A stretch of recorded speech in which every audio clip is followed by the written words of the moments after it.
acara Maulid Nabi itu sarana apa ritual? Ritual kan? Itu bukan sarana, itu ritual. Kalau itu ritual, ternyata tidak ada di zaman Nabi, ya, maka itu adalah bid'ah. Ya. Dan semua ritual yang perlu kita ketahui. Assalamualaikum warahmatullahi wabarakatuh. Teman-teman seiman dan seagama dimanapun kalian berada, pada pembahasan video kali ini kita akan membahas bagaimana pendapatnya Ustadz Salafi Wahabi ini bahwa maulid ini adalah bid'ah.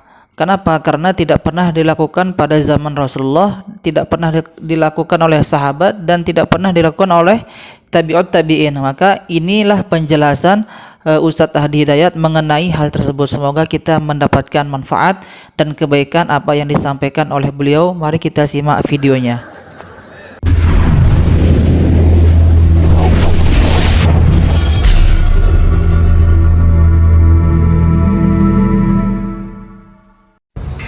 Assalamualaikum warahmatullahi wabarakatuh. Ustadz, bagaimana dengan orang yang mengatakan, ya memang maulid Nabi itu belum pernah dilakukan oleh Nabi Muhammad SAW, tapi kan ini bukan bid'ah karena ada maslahatnya. Di zaman Rasulullah SAW itu belum dibutuhkan karena para sahabat sudah mengenal dan setia kepada Rasulullah SAW. Sementara zaman sekarang banyak orang yang tidak seperti itu. Ini jadi mereka mengatakan butuh acara maulid Nabi. Kita katakan bahwasanya acara maulid Nabi itu sarana apa ritual? Ritual kan? Itu bukan sarana, itu ritual. Kalau itu ritual, ternyata tidak ada di zaman Nabi, ya, maka itu adalah bid'ah. Ya. Dan semua ritual yang perlu kita ketahui sudah diajarkan oleh Nabi SAW. Banyak ritual untuk mengenal Nabi, untuk mencintai Nabi banyak. Ritual dengan belajar hadis-hadis Nabi, ritual dengan sholat rawatib, dengan sholat sunnah. Kita bisa baca sirah Nabi SAW. Ya. Oleh karenanya para hadirin dan hadirat yang dirahmati Allah Subhanahu wa taala, pendapat yang kuat bahwasanya maulid Nabi adalah suatu ritual yang tidak pernah diajarkan oleh Nabi dan para sahabatnya, maka kita pun tidak melakukannya. Dan yang lebih cinta kepada Nabi adalah para sahabat. Kalau kita bicara ini dalam rangka untuk cinta kepada Nabi, kita katakan para sahabat lebih cinta kepada Nabi SAW. Para sahabat, para tabi'in, imam yang 4 lebih cinta kepada Nabi daripada kita-kita ini. Ternyata mereka tidak pernah melakukan acara maulid Nabi. Padahal kecintaan para sahabat kepada Nabi lebih daripada kita. Kemudian perkara berikutnya, Nabi merayakan hari kelahirannya tiap pekan sekali, bukan tahunan, tapi tiap pekan. Yaitu setiap hari Senin, dan cara merayakannya dengan berpuasa. Bukan cara merayakannya, tapi cara bersyukurnya. Rasulullah SAW mensyukuri hari kelahirannya dengan berpuasa setiap minggu sekali. Oleh karena dalam Sahih Muslim, wasu'ila an siyami yaumil itsnain, Rasulullah SAW ditanya kenapa dia berpuasa pada hari Senin, kata beliau, dzaka yaumun wulidtu fihi, pada hari tersebut aku dilahirkan. Jadi Nabi SAW mensyukuri hari kelahirannya pada hari Senin dengan berpuasa setiap minggu, setiap hari Senin. Jadi kita katakan, kalau anda ingin mencintai Nabi, ingin merayakan hari kelahiran Nabi, ikutilah cara Nabi. Bagaimana cara bermaulid Nabi? Caranya setiap hari Senin berpuasa. Bukan dirubah setiap tahun makan-makan, tidak, kebalik. Karena Nabi sudah praktekkan, Rasulullah SAW cara maulid Nabi dengan berpuasa setiap minggu hari Senin. Jangan diputar. Kemudian para hadirin dan hadirat yang dirahmati oleh Allah Subhanahu wa taala, lihat bagaimana acara maulid yang dilakukan oleh orang sekarang. Banyak acara maulid yang mereka lakukan hanya sekedar hura-hura, acara-acara, kemudian bikin pawai-pawai, dibuatlah patung-patungan. Saya lihat sendiri bagaimana buat patung-patung hewan, kemudian arak-arakan di. Apakah ini menambah iman? Apa hubungannya patung kuda sama Nabi SAW? Apa hubungannya patung seperti acara barongsai? Seperti apa? Ini apa hubungannya dengan Islam? Apakah dengan pawai di jalan tersebut tambah itu? Bidah juga demikian, perbuatan bidah. Orang sudah berbuat satu bidah, nggak cukup, nggak puas, bidah lagi lakukan. Nanti setan bisikin lagi, berbuat bidah. Jadi merupakan lingkaran setan. Lingkaran setan. Antum lihat orang berbuat bidah, nggak cukup cuma satu bidah. Makanya nggak ada toleransi kepada bidah, nggak ada. Dan jangan coba-coba kita untuk berbuat bidah. Jangan. Dan jangan sok berani. Wah, kalau saya sih kuat ini, saya berpegang pada sunnah. Ada ustadz-ustadz yang sok gitu. Saya kalau dipanggil untuk maulid ya saya mau, kata dia. Ini ustadz ini ngomong seperti itu. Apa dia yakin bahwa dia akan tetap di atas sunnah? Nggak yakin. Karena apa? Hati itu dipegang oleh siapa? Allah. Allah yuqallibu kaifa yasha. Allah bolak-balikan hati menurut apa yang Allah kehendaki. Ada orang-orang dulu yang dia mengikuti sunnah, kemudian jadi pengikut bid'ah, bahkan jadi tokoh, jadi ahlul bid'ah. Dan itu terjadi. Makanya kita jangan coba-coba untuk toleransi kepada syirik atau bid'ah, nggak bisa kita. Karena akan menimbulkan apa? Perbuatan bid'ah berikutnya. Yang tadinya mungkin dia dai sunnah, ketika dia masuk kepada kelompok ahlul bid'ah, disanjung oleh ahlul bid'ah, lama-lama dia ditokohkan. Jadi tokoh apa? Ahlul bid'ah. Kan setan menggoda manusia sekaligus atau khatwa-khatwa. Allah mengatakan wala tattabi'u khutuwati syaitan innahu lakum aduwwum mubin. Dan kamu ikuti langkah-langkah setan, karena dia musuh yang nyata bagi. Khatwa-khatwa, selangkah demi selangkah, nggak sekaligus. Setan pintar juga caranya. Sekarang ya sudah, biarkan dulu dia. Yang penting dia mau datang dulu udah. Alhamdulillah, ustadznya datang diundang dalam acara maulid, acara bid'ah atau acara yang lain, ustadznya mau datang dengan berbagai gelarnya. Sudah si ustadz ini sudah datang. Nggak apa-apa, nggak dimintain pendapat segala macam. Yang penting datang udah, alhamdulillah, kata mereka. Yang kedua, setan bilang, ya suruh dong dia ngomong, kata setan. Jangan dibiarkan, masa di situ aja. Buat apa dia datang? Dia kan punya kedudukan. Suruh ngomong. Ngomongnya awalnya lurus-lurus aja. Itu undangan yang kedua. Undangan yang ketiga mulai mendukung. Ya kalau menurut saya sih ini nggak apa-apa. Ini kan masalah khilafiyah, atau istilah sekarang ijtihadiyah. Yang ketiga tuh. Yang keempat, udah hilang tuh masalah ijtihadiyah. Memang kita harus hidupkan yang seperti ini. Betul nggak setan seperti itu? Itu setan. Saya luar biasa kesal. Kadang ada orang bikin perbandingan begini, maulid Nabi, maulid zaman Nabi tidak ada coret, zaman sahabat tidak ada coret, zaman tabiin tidak ada coret, zaman ini ada.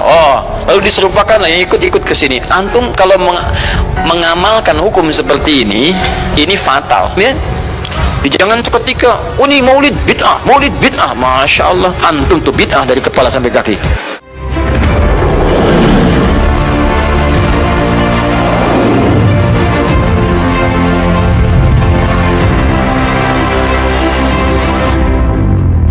Bismillah. Waalaikumsalam warahmatullahi wabarakatuh. Ustadz, mohon pencerahannya.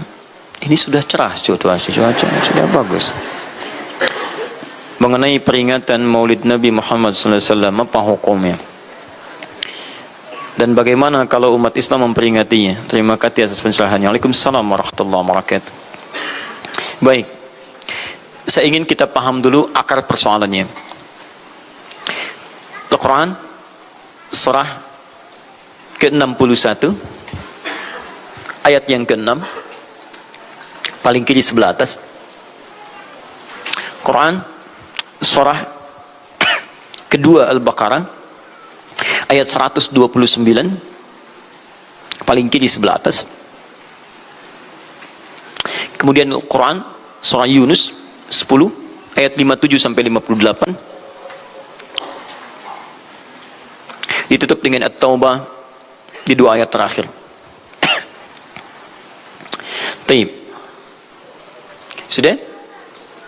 Sekarang saya ingin coba kita membiasakan dulu untuk menilai sesuatu dengan penilaian secara ilmiah yang bersumber pada dalil-dalil yang ada, tidak sekedar menganalogikan dan main tebak-tebakan. Itu nggak baik dalam menyimpulkan hukum. Ya. Bismillah. Sekarang secara akademis, secara ilmiah, membahas sesuatu oleh para ulama diposisikan dulu, dispesialisasikan dulu dalam bentuk ta'rif, namanya definisi. Jadi kalau Anda ingin membahas sesuatu, kita harus sepakat dengan definisinya dulu. Ya, disebut dengan ta'rif. Ta'rif ini harus punya sifat jami' mani'. Jami menghimpun semua unsur yang akan didefinisikan. Mani mengeluarkan segala hal yang tidak terkait dengan definisi, sehingga pembahasan kita akan fokus pada hal yang akan dibincangkan. Awas, hati-hati. Kita ingin berbicara tentang sesuatu, tapi kita tidak sepakat dengan definisinya. Bagaimana bisa menyimpulkan hukumnya? Dan kelemahan orang-orang sekarang, ketika berbicara hukum, dia tidak tahu apa yang dibincangkan. Nah, sekarang misal, kita akan bertanya tentang maulid. Apa hukumnya maulid? Kita harus sepakati dulu apa itu maulid. Awas, ini penting ini. Banyak masalah yang muncul sekarang tapi tidak disepakati tentang ini. Banyak orang bahas tentang hukum musik. Hukum musik begini-begini. Begitu saya tanya apa itu musik, bingung dia jawab. Apa itu musik? Anda mesti sepakat dulu musik itu apa. Di zaman Nabi apa yang disebut dengan musik. Zaman sekarang apa yang disebut dengan musik. Ketika Nabi menyampaikan hukum musik, apa yang dimaksudkan oleh musik di situ. Kalau antum paham tentang definisinya, maka keluarkan turunan hukumnya. Maka lebih mengerti di situ. Nah, sekarang maulid. Apa itu maulid? Nah, sekarang begini. Maulid atau maulud? Mana yang benar? Bukan Allahu a'lam, harus dicari kita. Mana maulid atau maulud? Antum sibuk menilai, ini maulid tidak benar. Oh, jadi yang benar maulud. Maulud juga tidak benar. Masya Allah. Apa maulid, apa maulud? Baik, lihat. Kalau disebutkan maulid, itu waktu kelahiran. Waktu kelahiran. Awas, hati-hati nih ya, hati-hati. Ada kemarin saya lihat tulisan begitu bersemangat, Masya Allah, panjang-panjang nulis, ternyata salah paham, pahamnya salah. Ya. Maulid itu ulang tahun, bukan ulang tahun maulid itu. Bukan ulang tahun, bukan peringatan ulang tahun maulid itu. Ingat baik-baik, kalau pakai peringatan itu pakai Idul Milad, ya, hari kelahiran, peringatan hari kelahiran, ulang tahun. Tapi kalau cuma maulid itu waktu kelahirannya. Awas, hati-hati ya, hati-hati dalam memahami sesuatu. Kita masih detil dan jeli dalam memahaminya. Jadi kalau disebutkan maulid itu waktu kelahirannya. Kalau disebutkan maulud itu artinya bayi yang lahirnya. Bayinya yang dilahirkan. Nabinya. Kalau dalam konteks Nabi. Jadi kalau disandingkan dengan kalimat maulidun Nabi, artinya waktu lahirnya Nabi. Jelas ya? Kalau maulud Nabi itu artinya nabinya, nabi yang dilahirkan.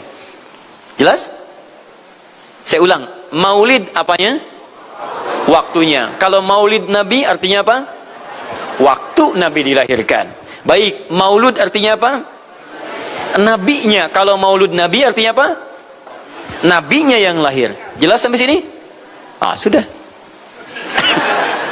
Ya, selesai pembahasan secara bahasanya. Nah, sekarang apa hukumnya maulid Nabi? Maulid Nabi nggak ada hukumnya. Karena waktu lahirnya Nabi, bagaimana kita bisa melekatkan hukum pada waktu lahirnya Nabi? Lahirnya lahir. Jelas ya? Ustadz, apa hukumnya maulid Nabi? Antum kenapa? Apa hukumnya waktu lahirnya antum? Antum lahir apa hukumnya? Kapan antum lahir? Ustadz, kapan antum lahir? 11 September. Apa hukumnya? Apa hukumnya? Apa hukumnya saya lahir? Lahirnya lahir. Jelas ya? Jadi kelahiran seseorang itu nggak ada hukumnya. Qadar Allah yang menjadikan dia terlahir, dan dengan kelahiran itu dia punya misi dalam kehidupan, mencari bekal untuk kembali kepada Allah Subhanahu wa taala. Jadi kalau bertanya hukum kelahiran seseorang, lahirnya lahir, nggak ada hukumnya di situ. Paham ya? Hukum itu terletak pada perbuatan seseorang, bukan pada kelahiran seseorang. Ketika dia berbuat dengan aspek kesadarannya, maka muncul hukum di situ. Awas, antum pun mesti belajar tentang hukum. Jangan salah menyebutkan hukum. Hukum terletak pada perbuatan, bukan pada benda, dan bukan terletak pada waktu. Jadi ketika ada perbuatan melekat pada benda dan waktu itu, maka muncul hukum. Apa hukum gelas? Halo? Tidak ada hukumnya. Tapi kalau menyebutkan apa hukum gelas yang menampung kemudian barang yang haram yang digunakan gelas ini melakukan perbuatan haram, baru muncul haram. Apa hukumnya gelas yang digunakan untuk melempar orang lain? Haram hukumnya. Apa hukumnya gelas yang digunakan menampung air minum untuk diminum dalam keadaan yang sehat? Sunnah hukumnya. Jelas ya? Apa hukumnya golok? Golok digunakan apa? Kalau digunakan menyembelih hewan kurban, maka jadi sunnah hukumnya. Kalau golok digunakan untuk menyakiti orang lain, mengancam. Siapa nama kamu? Masya pakai golok. Ya, hati-hati. Nah, itu haram hukumnya. Jadi benda terletak kepada, maaf, perbuatan yang melekat kepadanya. Apa hukumnya hari kelahiran? Hari kelahiran nggak ada hukumnya. Yang melekat hukum itu bagaimana menyikapi hari kelahiran itu. Itu poinnya. Paham ya? Ketika ada perbuatan melekat kepadanya, maka di situ ada hukum. Maulud itu bayinya, berarti nabinya. Apa hukum maulud? Apa hukumnya Nabi? Nabi yang lahir gak ada hukumnya. Jadi kalau Anda menolak maulud dengan pengertian seperti ini, maka Anda keluar dari Islam. Kalau dalam hukum seperti ini, saya menentang maulid Nabi, berarti Anda menentang kelahiran Nabi sallallahu alaihi wasallam. Saya menentang maulud Nabi, berarti Anda berhadapan dengan Nabi, Anda musuh Nabi. Jadi kalau Anda dimaksudkan dengan kata maulud dan maulid, Anda tidak bisa menentangnya, bisanya menerima. Saya menerima. Kenapa? Karena dalam pengertian bahasa, maulid itu artinya waktu kelahiran. Maulud artinya nabinya. Persoalan kita terkait dengan pertanyaan ini, Anda bisa bayangkan, Nabi Isa 600 tahun sebelum lahirnya Nabi Muhammad SAW. Perhatikan, ikutan bahagia dengan kelahiran Nabi. Sampai kebahagiaannya diungkapkan pada umatnya. Saya kasih kabar gembira ya. Nggak mungkin orang kasih kabar gembira perasaannya sedih. Kenapa saya kasih kabar gembira? Nggak ada. Kasih kabar gembira itu dalam keadaan bahagia hatinya. Kalaupun menangis, tangisan kebahagiaan. Anda bisa bayangkan, Nabi, Rasul, mukjizatnya hebat, sekali usap penyakit sembuh, menghidupkan orang mati, keduanya dengan izin Allah Subhanahu wa taala. Bahagia dengan kelahiran Rasul sallallahu alaihi wasallam. Antum Nabi bukan, Rasul bukan. Maaf, tidak punya mukjizat seperti Nabi Isa. Mayat dipanggil-panggil nggak bangun, diusap penyakit makin sakit. Tuh, lalu antum tidak bahagia dengan kelahiran Nabi, antum siapa? Nabi Isa aja bahagia, masa antum bukan Nabi tidak bahagia? Dan hebatnya, ada orang bisa bahagia, nabinya belum lahir. Biasanya sifat bahagia dalam kelahiran itu setelah bayinya lahir, bukan sebelum lahir.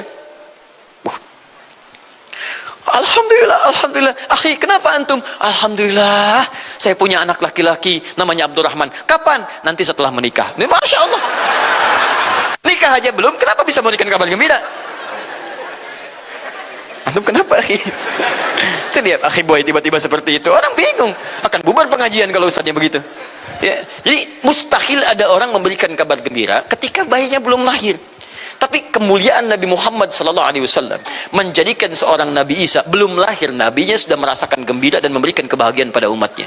Kalau bukan Nabi Muhammad, mustahil ada kemuliaan tersendiri bagi Nabi Muhammad SAW. Setiap Rasul menantikannya. Nabi Isa menantikan, masa antum tidak menantikan itu? Jadi kalau ada orang menolak maulid dalam arti waktu kelahirannya, maka dia telah ingkar pada Nabi Muhammad SAW. Maulud Nabi Ibrahim alaihissalam, Nabi Ibrahim, Nabi Ismail alaihissalam, keduanya meninggikan bangunan Ka'bah. Setelah selesai bangunan Ka'bah ditinggikan, keduanya berdoa di samping Ka'bah. Apa doanya? Doa maulud. Lahirnya bayinya Nabi terakhir yang lahir di samping Ka'bah yang ditinggikan oleh keduanya. Ya. Wa idh yarfa'u Ibrahimul qawa'ida minal baiti wa Ismail, ayat 127-nya. Setelah selesai meninggikan bangunan pondasi Ka'bah ini, keduanya berdoa di samping Ka'bah. Di antara doanya ayat 129-nya. Rabbana wab'ath fihim rasulan minhum yatlu 'alaihim ayatika wa yu'allimuhumul kitab wal hikmah wa yuzakkihim innaka antal azizul hakim. Ya Allah, mohon utus seorang rasul dari kalangan mereka di tempat ini yang lahir di sekitaran ini. Jadi ada rasul yang lahir di dekat sekitaran Ka'bah. Hasil penelitian, tidak ada rasul satupun yang lahir di dekat Ka'bah kecuali Nabi Muhammad SAW. Jadi artinya doa dua nabi tadi dikabulkan oleh Allah Subhanahu wa taala, Nabi Ibrahim, Nabi Ismail. Dan tahukah Anda, keduanya berdoa jauh sebelum kedatangan Nabi Isa. Saya pernah katakan 30 generasi sampai Nabi Ibrahim, tadi Nabi Muhammad SAW. Muhammad SAW bin Abdullah, bin Abdul Muttalib, bin Hashim, bin Abdul Manaf, bin Qusay, bin Murrah, bin Kilab, bin Ka'ab, bin Ghalib, bin Fihir, bin Malik, bin Nadar, bin Kinana, bin Khuzaimah, bin Mudrikah, bin Ilyas alaihissalam, bin Nizar, bin Mudar, bin Ma'ad, bin Adnan, bin Addi, bin Adri, bin Muqawwam, bin Nahur, bin Tarif, bin Ya'ruf, bin Yasjub, bin Nabit, bin Ismail alaihissalam, bin Ibrahim alaihissalam. 30 generasi. Ulangi Mas Boy. 30 generasi. Dari Nabi Ibrahim sampai Nabi Ismail alaihissalam, ya sampai kemudian ke Nabi Muhammad sallallahu alaihi wasallam. Anda bisa bayangkan nggak? Dua orang nabi, dua orang rasul. Gelar yang pertama Ibrahim alaihissalam Khalilullah, yang paling dekat dengan Allah. Jaminan surganya ada. Nabi Ismail disebut dengan Gulamun Halim oleh Al-Quran, yang paling perasa, yang paling dekat dengan Allah Subhanahu wa taala. Dua orang nabi paling dekat dengan Allah, disayang Allah, dijamin masuk surga. Inspirasi kisahnya sampai kita ke sekarang mendoakan kepada Allah tentang maulud Nabi, sehingga lahirnya Nabi Muhammad SAW 30 generasi setelahnya. Antum, Nabi bukan, Rasul bukan, tidak sedekat keduanya dengan Allah, jaminan surga nggak ada, hisab menegangkan, amalan berantakan. Kisah hidup antum belum tentu jadi inspirasi di masa depan. Sekarang pun tidak. Tiba-tiba antum menolak maulud, antum siapa? Kalau antum menolak maulud berarti antum menolak Nabi SAW dalam pengertian baiknya. Jelas ya? Jadi kalau kemudian ada disebutkan maulid dan maulud, itu artinya maulid waktu kelahiran, maulud bayi yang dilahirkan.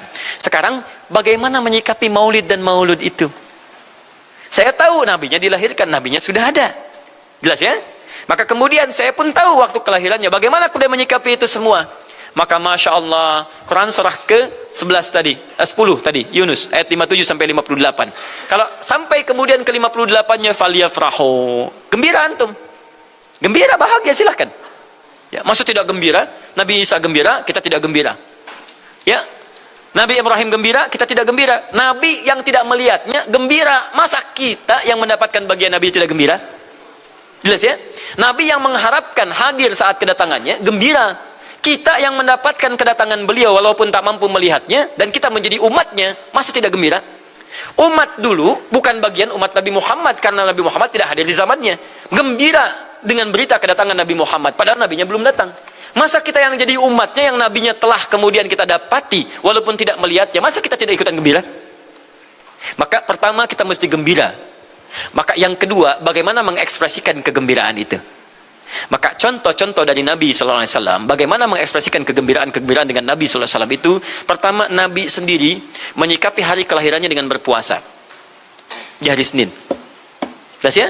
Ini bagi Nabi sendiri pribadinya. Nanti jadi hukum untuk kita. Maaf, saya akan tafsirkan lebih luas karena ini jadi hukum-hukum turunan. Ketika Nabi puasa di hari Senin, ditanya, ya Rasulullah kenapa engkau puasa? Kata Nabi, dzaka yauma wulidtu, bima makna, ini adalah hari aku dilahirkan. Hari aku dilahirkan. Jadi ini hukum kelahiran. Kalau antum misalnya masuk pada hari dilahirkan, boleh antum ikuti sunnah Nabi SAW. Apa sunnahnya? Puasa. Puasa.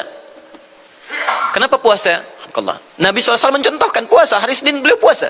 Ketika antum puasa Senin, bukan cuma puasa sunnah, tapi ada nilai di situ. Nah, kalau hari lahirnya antum bertepatan dengan hari yang tidak diperkenankan puasa, seperti Jumat misalnya, hari kita bahagia, maka kata para ulama, ambil hikmah dari nilai puasa itu. Puasa itu kan dua hikmahnya. Satu, meningkatkan ibadah yang baik. Kedua, mencegah maksiat. Silahkan cek, bukankah saat puasa ibadah antum meningkat? Silahkan cek, saat puasa. Jangankan yang fardu, yang sunnah dikejar kan? Jangankan koran yang dibaca, Al-Quran dibolak-balik. Maksiat ditekan, tidak ada orang puasa maksiat. Tidak ada. Ya, bahkan pelaku maksiat pun saat puasa, libur maksiatnya. Minimal takut batal puasanya. Jangankan maksiat, maaf, mencela orang pun dia tahan, berdusta dia tahan. Jam 5 bu, tinggal 1 jam mau buka, dicela orang habis-habisan. Oh, nggak balas dia. Kenapa nggak balas? Kan biasanya antum keras. Habis maghrib, habis maghrib, luar biasa. Habis maghrib tuh, begitu maghrib lupa, habis maghrib lupa. Ya, kenapa? Dia jaga. Jadi hikmah orang puasa itu kalau sudah puasa, ibadahnya meningkat, maksiatnya hilang. Jadi kalau antum ikut rajin puasa, ibadah tidak meningkat, maksiatnya tetap ada. Ada yang salah dengan puasa antum. Makanya ketika datang hari kelahiran, sebetulnya yang paling tepat, kalau antum bertepatan dengan waktu-waktu sunnah puasa, antum puasa. Senin, antum puasa. Tapi kalau tidak bertepatan dengan waktu itu, hikmah puasa yang antum ambil. Antum koreksi diri sampai dengan hari kelahiran itu, berapa banyak ibadah sudah antum kumpulkan, berapa maksiat antum harus tangisi. Itu hikmah terbesarnya. Nah, sekarang bagaimana para sahabat menyikapi kelahiran Nabi SAW, kedatangan Nabi SAW, dan menyikapi keberadaan Nabi SAW. Bukan cuma lahirnya, tapi setiap kedatangannya. Nabi datang dari Madinah, dari Mekah ke Madinah disambut oleh para sahabat yang ada di sana. Nabi datang dengan perang Tabuk, dari perang Tabuk disambut oleh para sahabat di sana. Tala al-badru alaina min thaniyatil wada'i, wajaba syukru alaina mada'alillahi da'i. Masya Allah, disambut dengan madid. Bukti kesenangan mereka kepada Nabi SAW. Ada yang memuji Nabi SAW seperti Hasan bin Thabit, buat puisi-puisi memuji Nabi. Seperti Zuhair bin Abi Salma, tadinya musuh Nabi, begitu masuk Islam memuji Nabi SAW. Ada yang lagi kemudian menghormati Nabi dengan kedatangannya, dengan mengikuti Nabi kemanapun. Nabi mencontohkan, amalkan. Nabi mengajarkan, ikuti. Masya Allah. Begitu Nabi meninggal, diabadikanlah kemudian nilai-nilai penghormatan itu. Ada yang menulis sejarah tentang Nabi. Ada yang menulis pujian kepada Nabi dalam bentuk sholawat. Ada yang menulis tentang amalan-amalan Nabi. Ada yang menulis tentang pengajaran-pengajaran Nabi. Dikumpulkan dan sampailah itu kemudian kepada kita semuanya. Dan itulah cara terbaik menyikapi tentang maulud dan maulid. Apa cara terbaiknya? Keluarkan ayat-ayat Qur'annya. 1. Quran surah ke-33 ayat 21-nya. Laqad kana lakum fi Rasulillahi uswatun hasanah. Sungguh ada pada diri Nabi sallallahu alaihi wasallam suri teladan terbaik untuk kita. Maka jika antum misalnya hadir momentum kelahiran Nabi sallallahu alaihi wasallam, maaf, biasanya kalau ada momentum-momentum tertentu orang bersemangat untuk mengingatnya. Silahkan cek. Hari pahlawan, ingat para pahlawan. Hari pahlawan berakhir, tidak ingat lagi. Hari kemerdekaan, ingat sampai pinang dipanjat-panjat. Ya, begitu dipanjat, kenapa panjat pinang? Masya Allah, menghormati pahlawan. Hari pahlawan sampai naik panjat pinang. Luar biasa. Ada yang tarik tambang, ya, menghadirkan energi para pahlawan. Antum bisa bayangkan, momentumnya ada. Begitu hilang itu semua, tiba-tiba hilang lagi kemudian ingatan kita. Artinya, selalu ada momentum untuk mengajak kita mengingat sesuatu. Begitu Ramadan, ingat lagi amalan. Hilang Ramadan, hilang lagi kemudian amalan. Nah, jadi apa yang terbaik dihadirkan? Ketika ada momentum itu, maka para ulama kemudian mencoba untuk menampilkan nilai-nilai tadi untuk mengembalikan kita pada tuntunan Nabi sallallahu alaihi wasallam. Maka ditulislah kemudian sirah-sirah Nabi, disampaikan untuk mengenalkan Nabi Muhammad sallallahu alaihi wasallam. Mumpung mereka ingat, disampaikanlah pengajaran-pengajaran tentang Nabi. Disampaikan ada pujian-pujian salawat kepada Nabi. Kalau yang dimaksudkan tentang nilai-nilai ini, maka dari dulu sudah ada. Sudah ada. Dan yang sudah ada ini tidak dibatasi dengan waktu. Bukan muncul Rabiul Awal saja. Rabiul Awal ke Safar, datang lagi itu. Safar sebelumnya Safar, Rabiul Awal, kemudian ke Rabiul Akhir, muncul itu. Ke Jumada, muncul itu. Jadi maulid itu tidak dibatasi dengan waktu. Setiap waktu itu maulid. Maulud tidak dibatasi dengan waktu. Setiap waktu itu maulud. Tapi kalau ada momentum bersamaan dengan waktu kelahirannya, kemudian kita hidupkan untuk mengenal kepada Nabi dalam bentuk yang tadi disunahkan dalam Al-Quran dan Sunnah, itu tidak ada masalah. Jadi kalau antum pahami setiap yang tidak ada contohnya itu bid'ah, Masya Allah, maka akan ada banyak bid'ah dalam kehidupan. Mushaf itu bid'ah, karena nggak ada contohnya zaman Nabi Sallallahu Alaihi Wasallam. Antum dari ujung kepala sampai ujung kaki itu bid'ah, karena antum tidak ada di zaman Nabi Sallallahu Alaihi Wasallam. Ya, jadi jangan langsung menilai bahwa setiap maulid itu bid'ah. Bukan. Kalau momentum itu ingin diisi dengan ta'lim, ingin memperkenalkan Nabi, ingin mengajarkan syariat-syariat Islam, maka itu tidak ada masalah. Itu mengamalkan petunjuk-petunjuk ayat, bukan mengkhususkan di waktu itu, bukan. Karena ta'lim itu dibuka di setiap waktu, tapi menjadikan waktu itu untuk momentum, karena setiap orang sedang ingat Nabi pada saat itu. Jelas ya?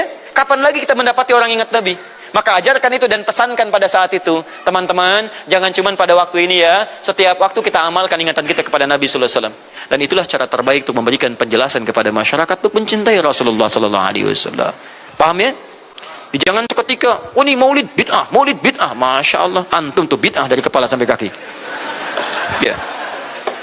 Saya luar biasa kesal. Kadang ada orang bikin perbandingan begini, maulid Nabi, maulid.